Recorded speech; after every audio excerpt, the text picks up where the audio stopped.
Soup is bullshit. So let's go.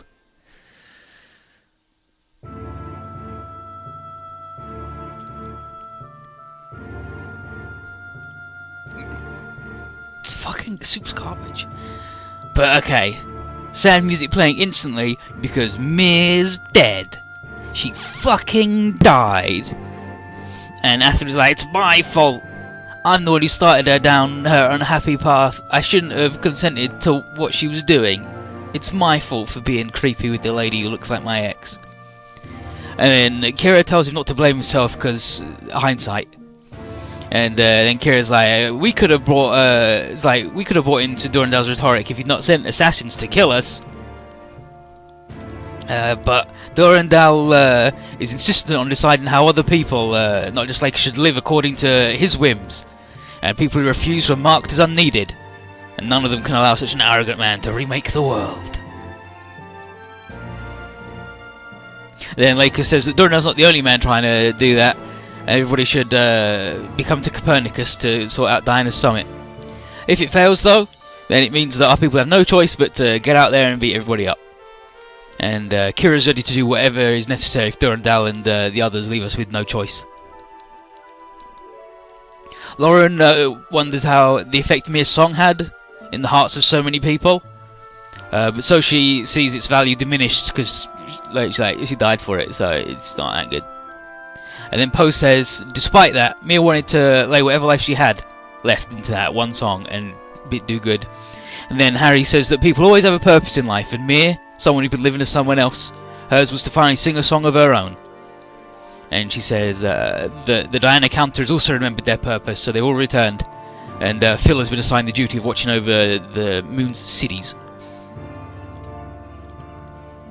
And then Diana has allowed Poe to keep on working on the Soleil, so she'll continue fighting alongside us for as long as we're together.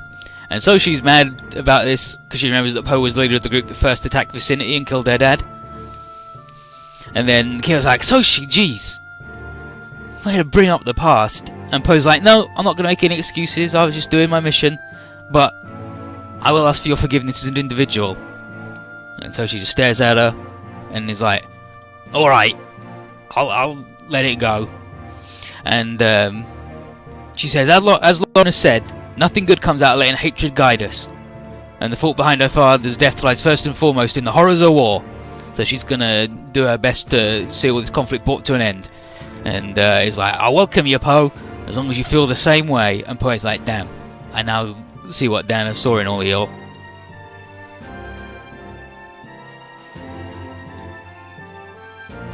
Only time in life, and pretty much just, yeah, you murdered my dad, but only because there was war. If there was no war going on, you wouldn't have done it. But Sochi and Poe have overcome their conflicts to fight together for peace, and same goes for Kira. He says he's made a lot of mistakes on the way, but thanks to everything he's learned from the people that he met, he's steeled his heart to do what's necessary. Lauren figures that everyone in Zuth's on that same page, and Shin's like, yeah, might doesn't make right, but I'll deal with following that path, because there are things that you can only defend by fighting. And that's the Macross message. The Macross message is fighting is bad and war is bad, but sometimes you have to fight. Sometimes things happen that mean you have to. And that happens a lot in Super Robot Wars. But Atherin and Kira tell Shin not to make the same mistake they did. If he runs into Ray out there, you should do everything to try and do his feelings with words. And he's like, yeah, I'll do it, because I don't want to fight him, actually. And then we get the regular music. We're all over that bullshit now. That lady's dead. So, all the world's leaders are going to meet, and Matthew's annoyed that Stoner's going to get there to take all the photos. And he's wearing his reporter hat and witnessing a key moment in world history. Perhaps, like, I'm more concerned about who we've chosen as the mediator for the thing.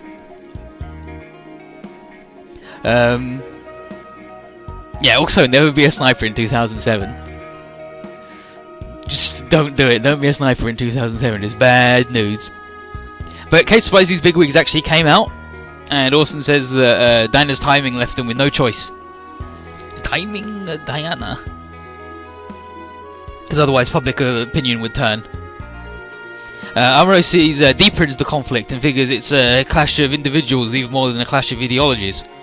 And he says, and then Lancelot says, "What do you mean?" He says, "Alright, okay. Differently, it's a certain set of individuals who are behind the war. They're not the sole thing behind it, but they're definitely the root. And so if we strike those dudes down, their organisations should capitulate pretty quick. Concentrating such power in one leader seems like poor management to Orson." There he is. But there's no shortage of such people in the current world stage, and Amuro figures that people agreed to this summit precisely because they wanted to confront their rivals.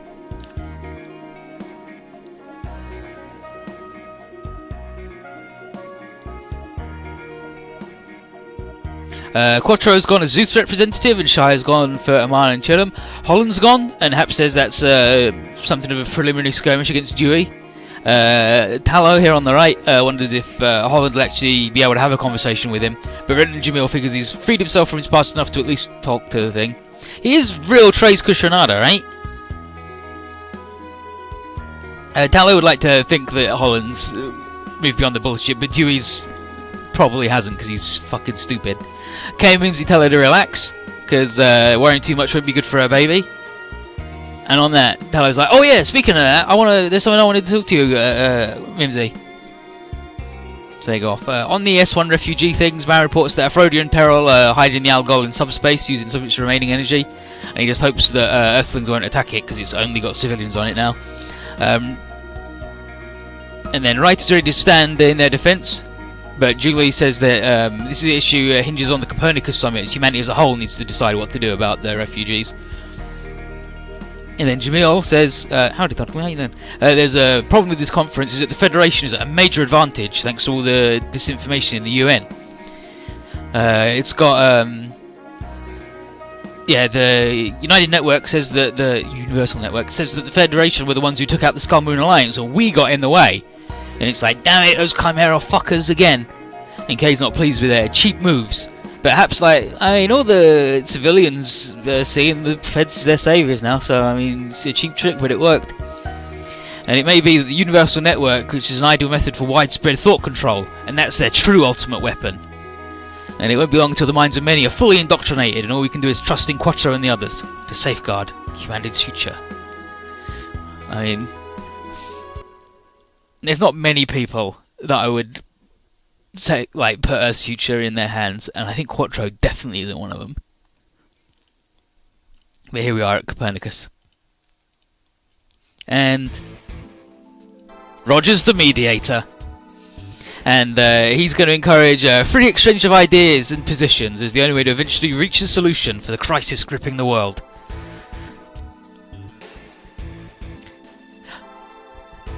Sirocco opens up. He has a question for Diana. He says, "You're here representing not just the moon race, but also the independent nations of Orb and Fort 7. Do you have the right to do so when you can't even keep the Giganum fleet under control?"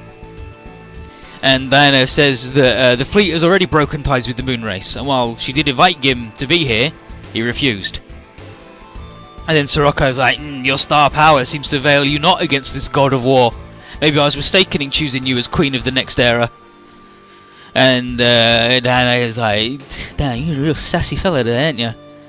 But I don't appreciate it, 'cause you know what we're here for." And then Haman says, "Perhaps with Sirocco, the Federation have also lost control of the Frost Brothers, so maybe don't criticise others." And Sirocco just goes, "Oh, they're just rebels like Gim, and they'll be dealt with as such." Quattro does want to know why Adel Burnell, one of the major people in the Federation, is absent from this meeting, and Dewey says that she's got her hands full maintaining order on Earth. And then internally Quattro's like, yeah, she's not on politicking, but she wants to do bullshit elsewhere. And Holland is like, yeah, maintaining order is a funny way to describe brainwashing everybody through information doctrine. And then Roger says, please, what's your insinuations? And then Dewey's like, you're the funny one here, idiot. Zorko is a fucker. Durandar reminds everyone that humanity's future is at stake, and then Hawana is like, nice high and mighty attitude, Chairman.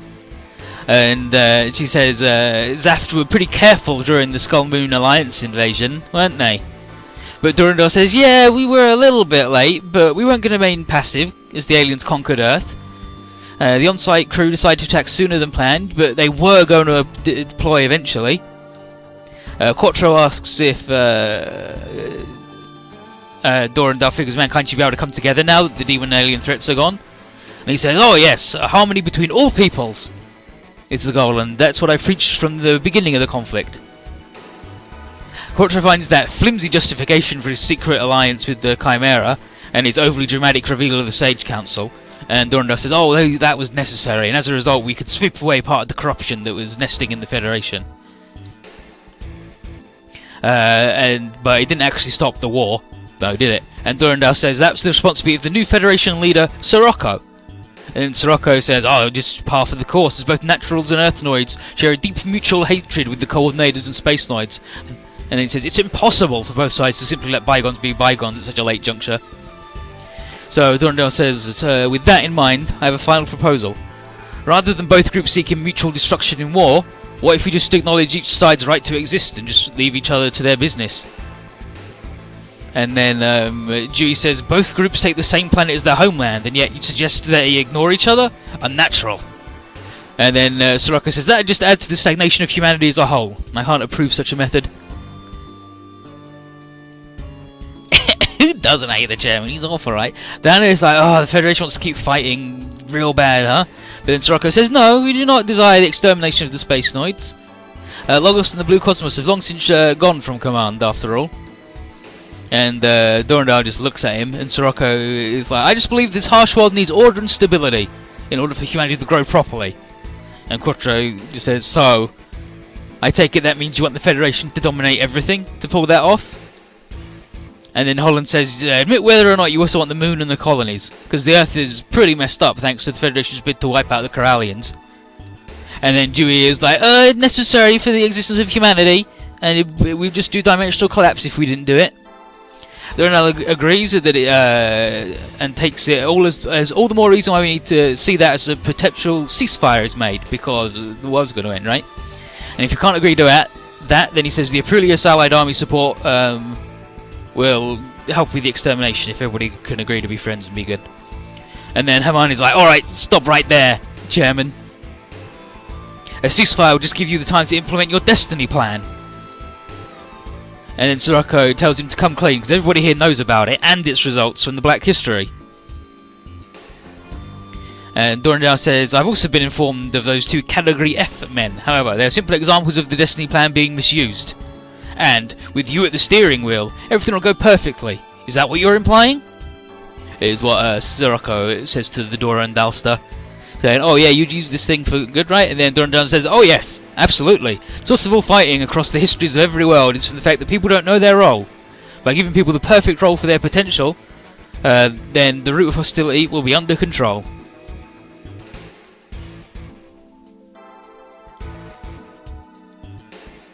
Now you could... Quattro doubts that many humans would be satisfied with their course of life decided solely by their genetic code, and then Durandal says that some unrest is expected, but everything will be fine once it's dealt with, don't worry about it. Then humanity will ascend to greater heights.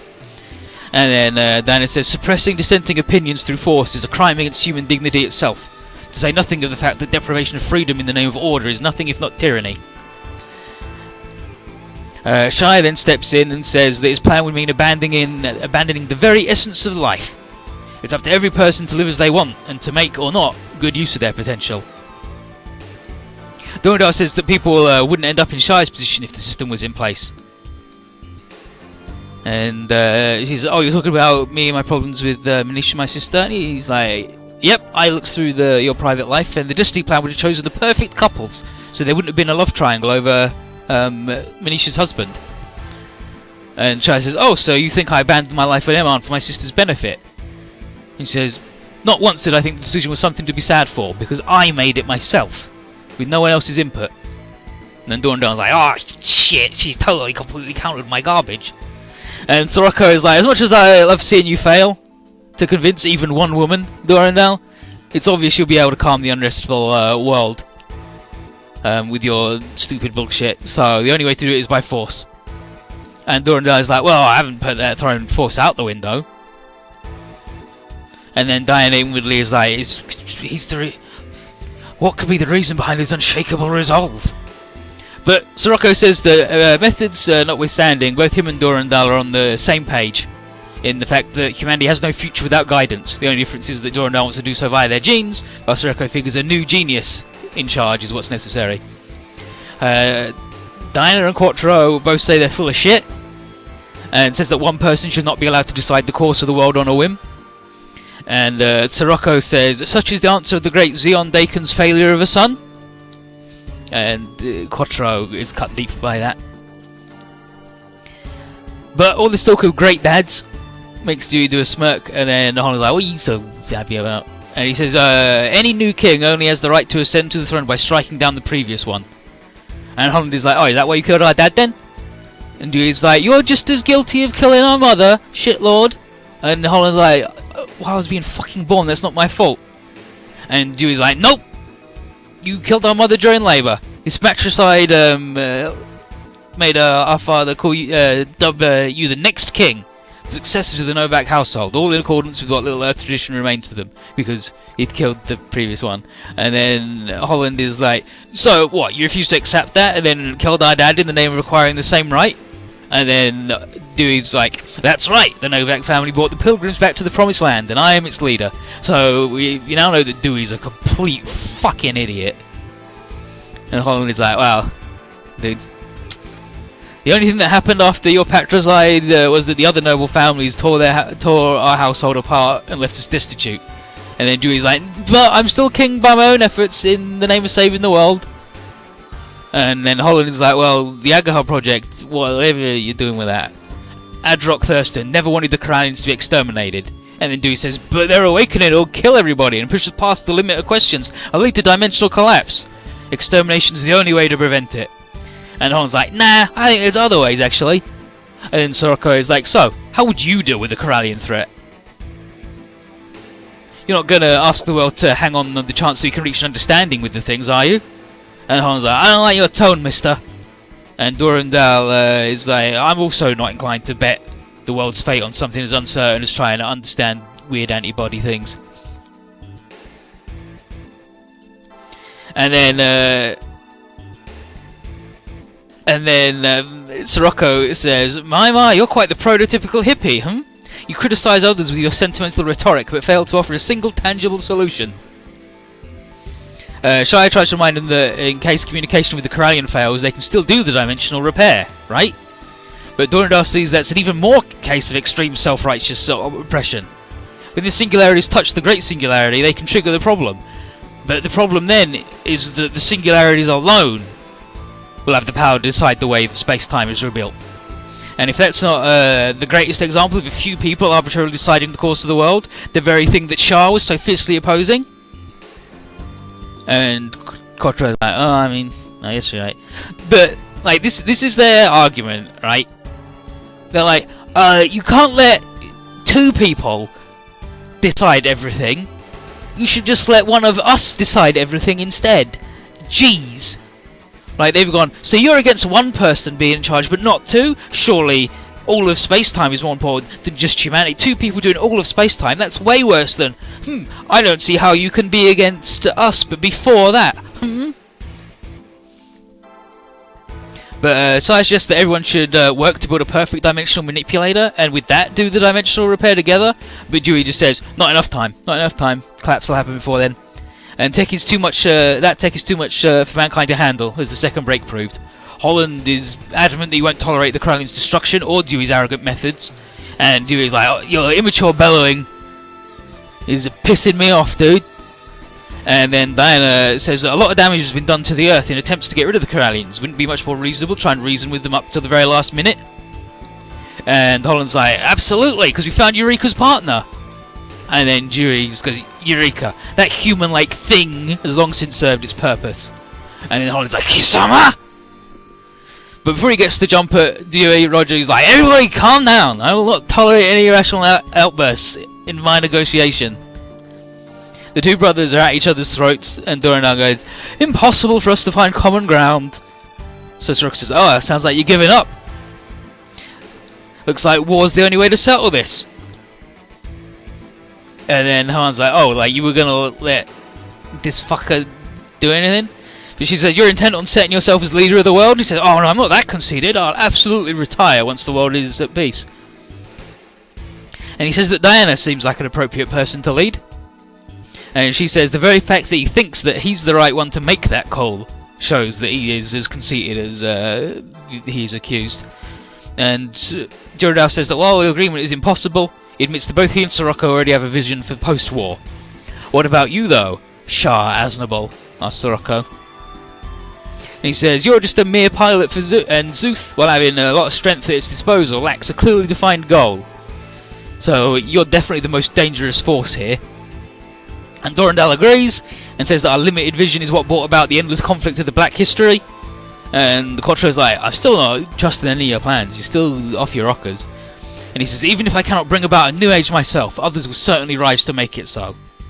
And then Haman inwardly wonders if Char's implying that he'd sacrifice himself for that. Sirocco and everybody else have had enough of this though, and everybody's glaring at each other. And then Roger's like, alright, summit's over, we're done. Nice work everybody, good hustle. Shai suggested that we haven't come with an agreement, but Roger just sighs that this is the reality when neither side is willing to accept the other. And with this option exhausted, the only one left is the foolish one. Everyone will stick to their different principles and see what happens. Diana inwardly swears to Mir and Tedith's souls that she'll not yield in this battle, and she wants to secure a world where people can live freely.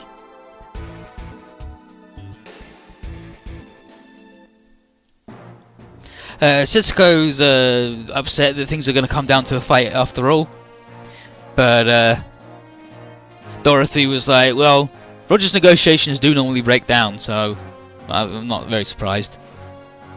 But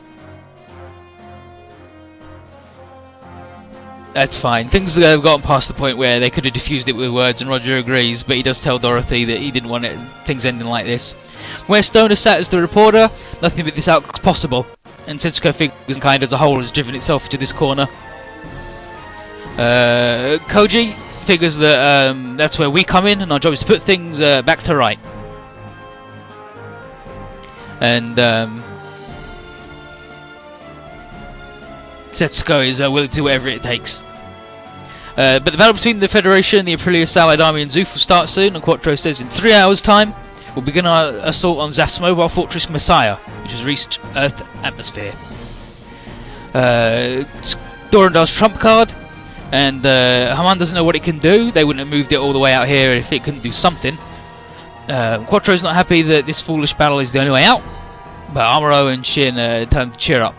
You've got something worth fighting for, and that's a world where everyone can be fine and happy. Kira and Camille agree, and even if this is stupid, our minds are made up, so stop tormenting yourself. Amuro figures that Quattro already understood that, which is why he stood up to Sirocco in the summit. He's like, yep, as a member of Zuth, I'm still holding on to hope, and I'm thinking of a way to potentially save the world. But key to the plan will be you and the new Gundam, Amuro. Me and the new Gundam? Beltorchika then runs up and says that Durandal's running another worldwide broadcast. With this timing? Here's Durandal. The Copernicus summit, intended to safeguard this world's future, has unfortunately ended unsuccessfully. At this moment, my friends, I feel the same frustration and sorrow as you surging within me. Why have things turned out like this? Though I know there's no point in pondering this, my heart still searches for an answer. In the previous world, I and my fellow humans suffered through war, and at that time we made a vow to never allow such things to be repeated. However, despite that, the people refused to befriend their new neighbours. The flames of war were rekindled, raged out of control, and now we once again experienced the same pain. How in the world were these foolish tragedies repeated? As I said before, one reason was, without a doubt, the Sage Council. They, who hid the truth, cultivated enemies, and disseminated fear in order to incite violence, all in the name of safeguarding their status and sating their own desires. Thus, I denounced these men who thrived in the shadows of the various worlds. However, all that achieved in the new Federation was transferring its reigns to somebody else. That's precisely why I'd like to say this. Our greatest enemy is the greed that lies within each and every person. We must defeat and extricate ourselves from it as the quickest way to bring this conflict to an end. I now proclaim the start of the Destiny Plan, the final bulwark in defense of mankind's future, and all those who oppose it shall be decisively struck down. What a fucking dude. Hate him. Scenario 56. Yourself, myself. So over at Messiah, Dorndale's aides in the all preps are complete. Isaac's on standby. And Dorndale asks about the situation across the world. While there are some disturbances, most nations seem to be just watching how things play out. Dorndale's like, oh, such is the state of this world. The people are afraid of what the future may hold and wait for someone else to tell them what to do. As for the nearby sections in space, Axis and AUG troops are already running skirmishes at their flanks, but the Federation's holding the line and biding their time. Zeus will obviously be coming this way first, and the Feds are waiting for us to open a gap before they attack. But this is exactly what Dorndale wants, because he wants us how preparations are going on that. His little aide says that the techs still need more time, but it should be ready soon enough. And it sounds like they'll be fighting to buy some time, and Dorndale wants Talia called over as well. Ray's hanging out too, and Dorndale says he's disappointed that no one at the summit was willing to listen to his appeal for harmony.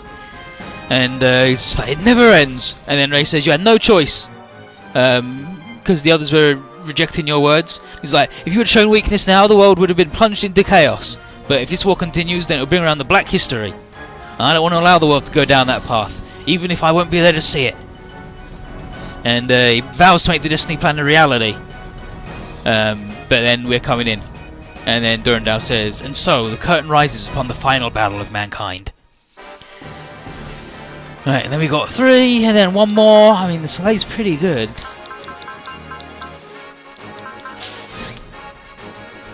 I'm going to bring the repairer. Ray very much drank the Kool-Aid. He's no good. He's no good. But we're going to swat him out. Okay, well, I need Camille near the front. I want the Dingus boys near each other. Where's... oh yeah, and then got Sigma at the front. Yeah, that's fine by me.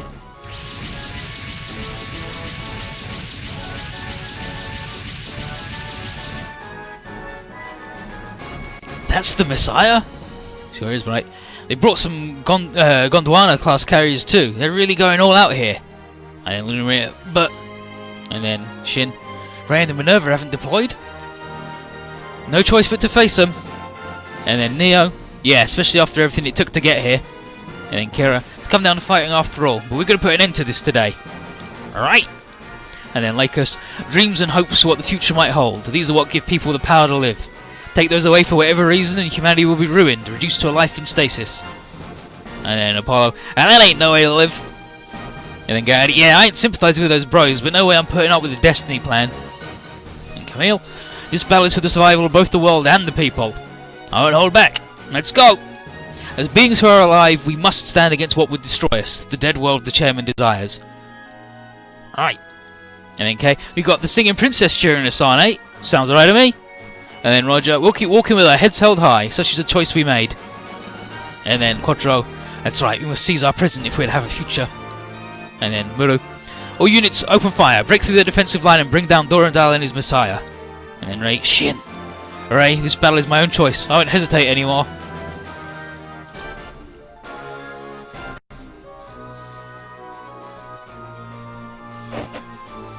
So this is a long stage. SR point is destroy. Shoot down all enemies within 7 turns.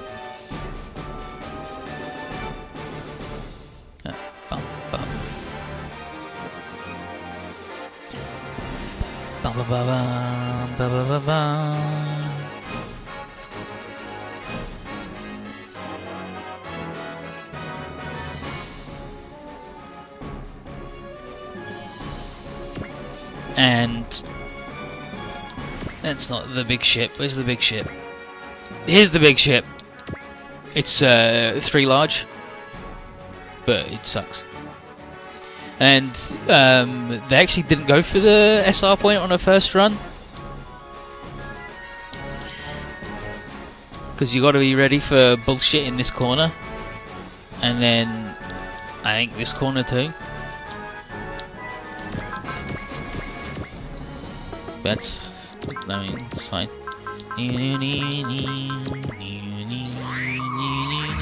Yeah, like the Federation are gonna show up, and we're gonna have to deal with them for sure.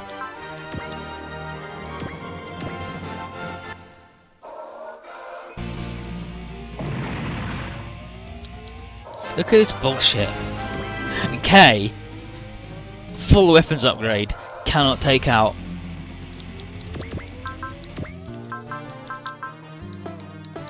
A team in wide.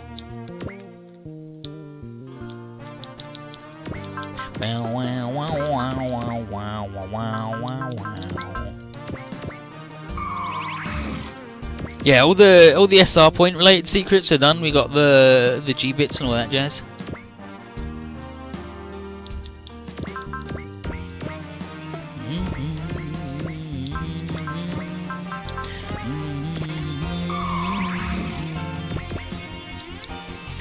We are also pretty strong, so.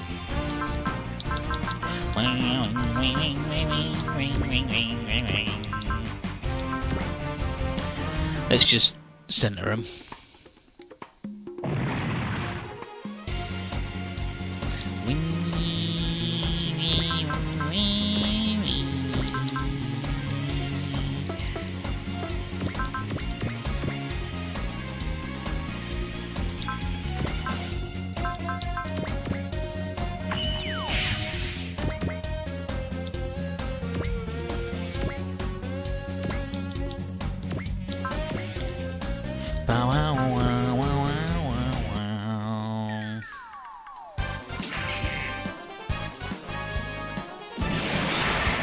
Hello, random encounter.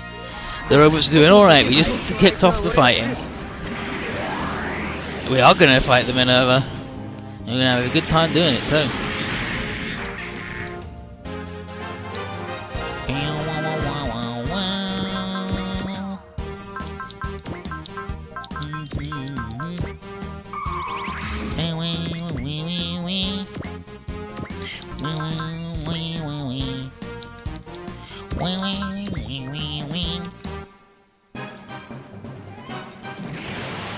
Bum, bum. Bum, bum. Bum, bum. I don't know where the nerds are going to show up. Probably in the core side. I have to send Camille over there, aren't I? I have to wish him over that sort of side.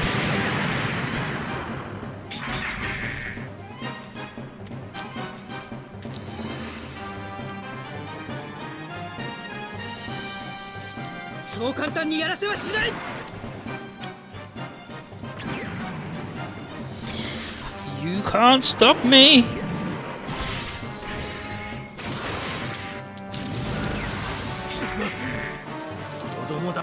Nice work, Camille.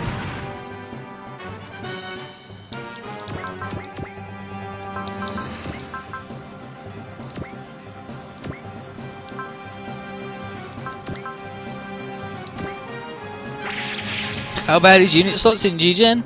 You get,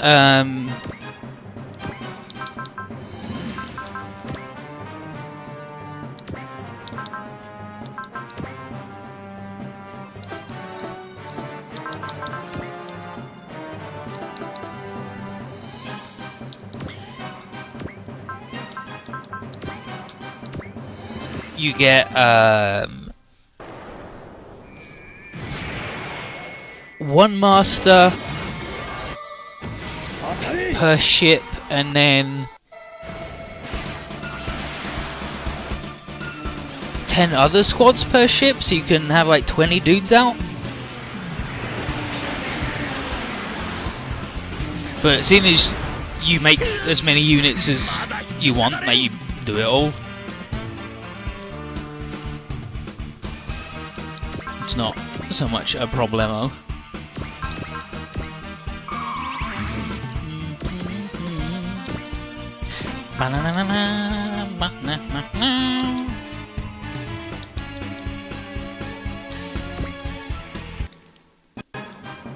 Great Zero Army is I think pretty good is the understatement.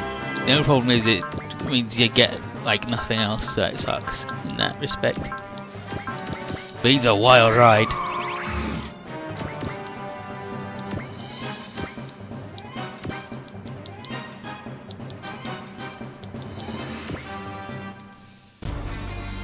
How many cameras are we gonna make? All of them. 100. I'm gonna mass produce them.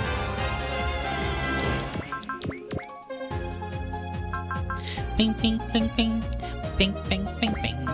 Bing bing bing bing. Bing bing bing bing bing.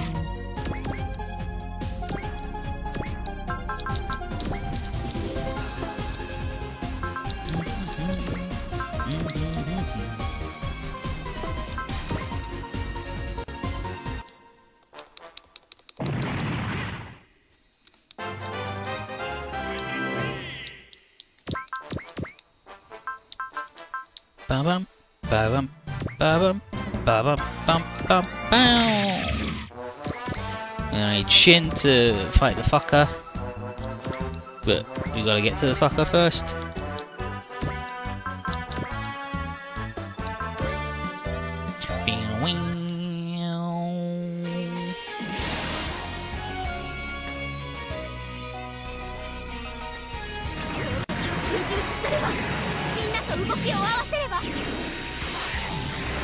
Yeah, you get him.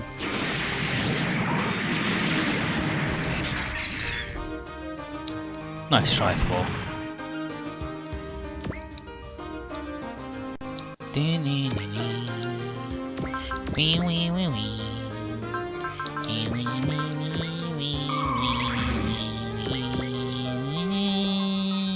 Hi, Sushuaka. We gotta beat up these dudes because they wouldn't listen to us when we said good stuff. We had a good plan, and they went, no, actually it's a bad plan. I told them to get fucked. Am I gonna finish K next year? I don't know, maybe. It just happens that K fucking sucks.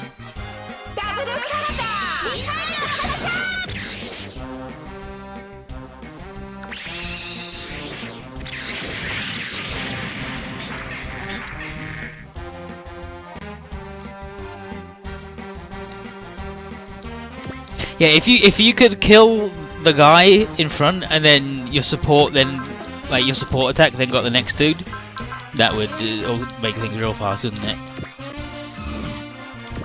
Howdy Toby Wolf, how you doing? Welcome to goddamn anime. Nah, just focus them down.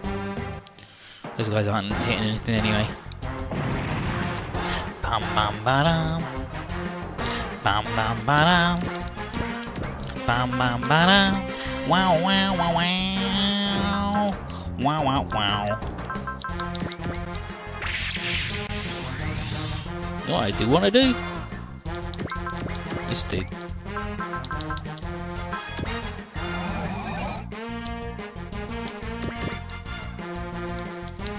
Bow wow wow wow wow.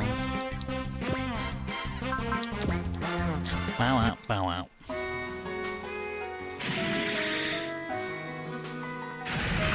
Yeah, like the squaddies feel too much like they don't do anything.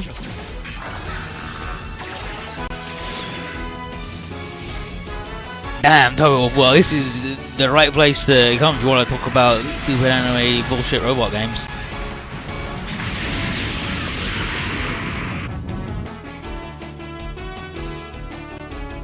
Like, the squaddies exist to support defend, and it's like, alright.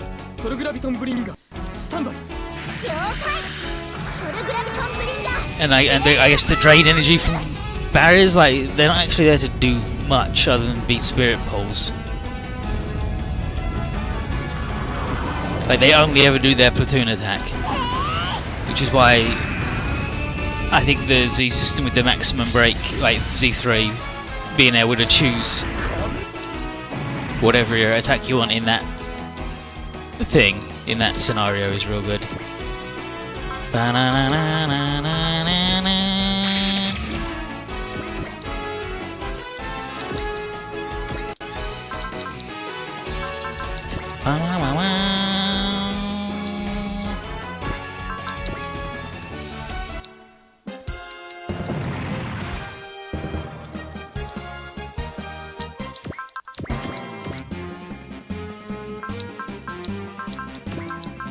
Nope, we're not doing that one actually. We're doing Hayato's Go Fast. Wow, wow, wow, wow, wow.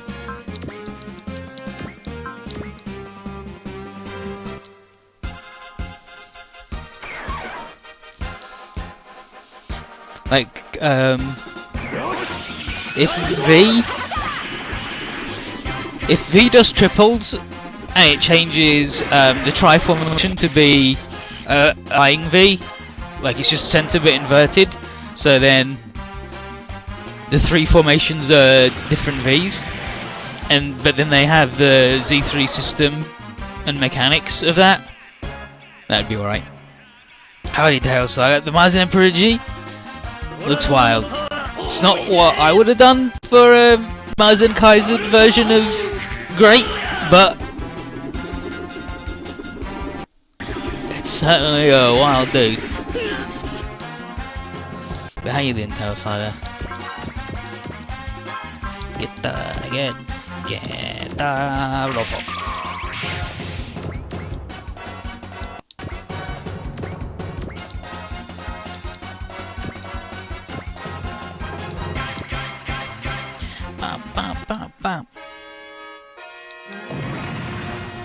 Yeah, like first playthrough again, I just didn't do anything because it took him too long to get any morale up, which was awful.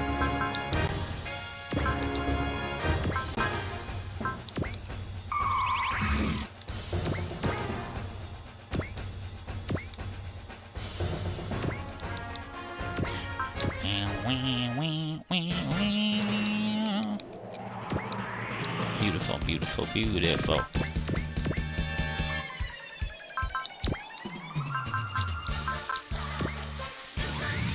I need to combine these idiots though.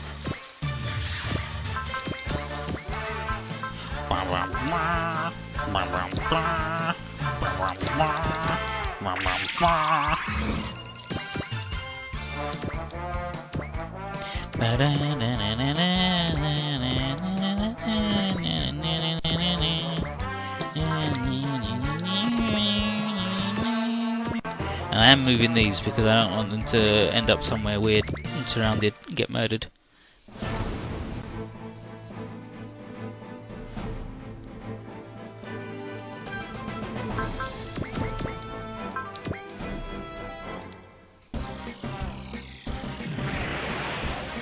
Burst Hurricane!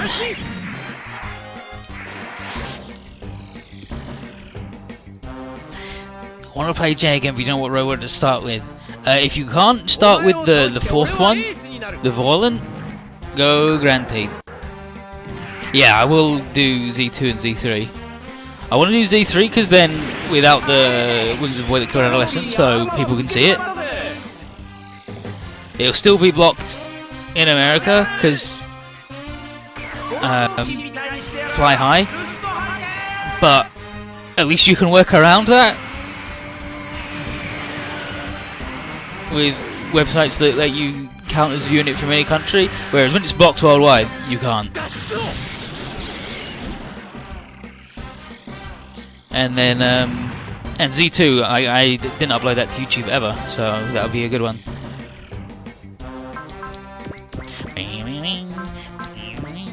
Buster Missile!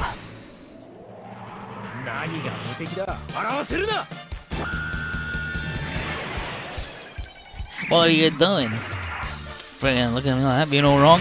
Yeah. Yeah, see, there's tons of free VPNs, so if anybody's like, oh shit, I can't see friggin' the next episode, it's blocked, then that's easy enough to get around, because it's only like America, Japan, or Australia that is banned, as far as I know.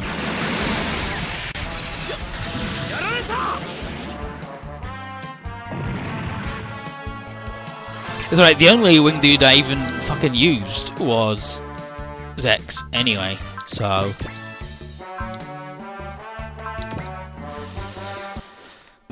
just giving him a different song is fine. Wake up!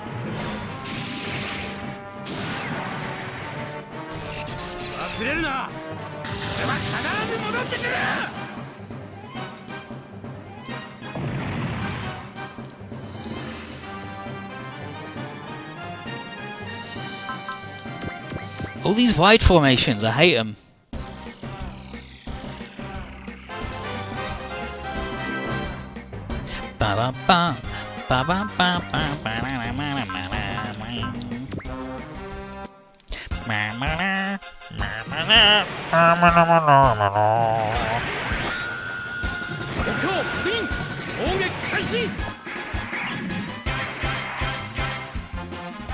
And you can also just watch it on Twitch anyway, also, if you don't want to do that. But I never put Z2 on YouTube. So I want to do that.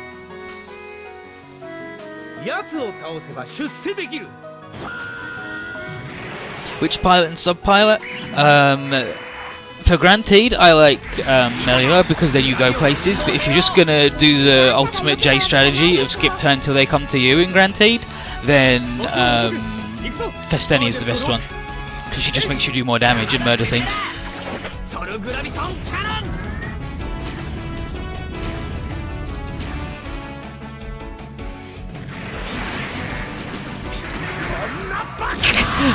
Missed, but then gone with the last one. Impossible! This can't be! Sorry dude, it is. You got shot by the big fucker.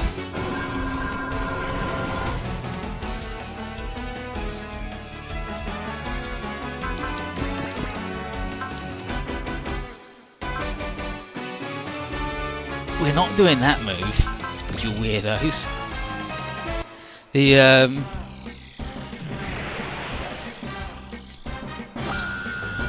Calvina does have worse will gains for being in Granted though. She loses will when she gets hit in J. But it doesn't matter because she's still going to be hitting things and killing things.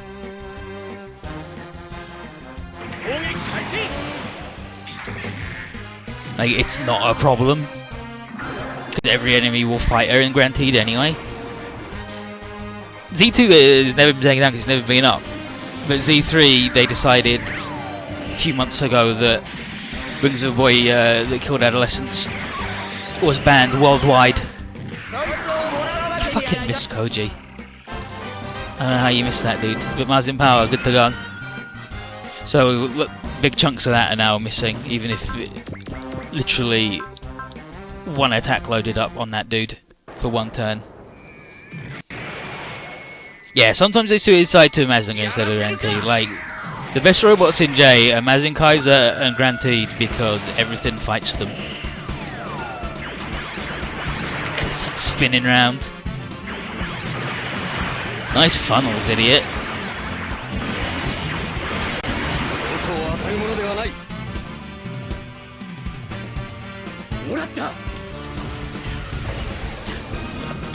Gotcha. And he did as well. He's got.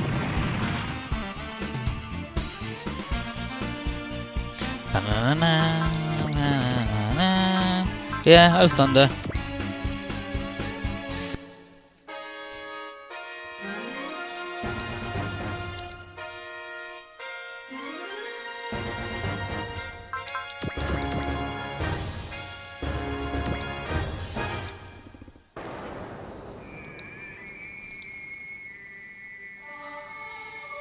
Shanami shows up in J, but you never get to use her or anything. She's just in that cutscene at the start.